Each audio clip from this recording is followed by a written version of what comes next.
የታሪካዊቷ አክሱም ከተማ ጉዳይ አዲስ መልክ ይዞ ብቅ ብሏል። የትግራይ ኦርቶዶክስ ተዋሕዶ ቤተክርስቲያን ሲኖዶስ ባደረገው ጉባኤ አክሱም ከዛሬ ጀምሮ ቅድስት አክሱም ጽዮን ከተማ በሚል መጠሪያ እንደምትጠራ በይፋ ወስኗል። ሲኖዶሱ የከተማዋን ቅድስና ለመጠበቅ በሚል እንደ መጠጥና ጫት ሽያጭ ያሉ ተግባራት ላይ እገዳ እንዲጥልና ይህንንም የሚቆጣጠር ሕገ ንጽሕና እያወጣ መሆኑን አስታውቋል። ይሁን እንጂ ይህ ውሳኔ በከተማዋ በሚኖሩ ሙስሊም ማህበረሰቦች ዘንድ ከፍተኛ ተቃውሞና ቅሬታን ቀስቅሷል።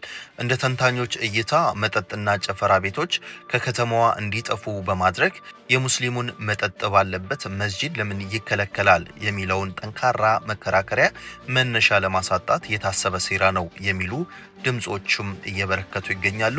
ይህ አዲስ ሕገ ንጽሕና እውነተኛ ቅድስና ያመጣል ወይስ የቆየውን የፍትሐዊነት ጥያቄ ያዳፍናል የሚሉ የብዙዎች መነጋገሪያ ሆነዋል።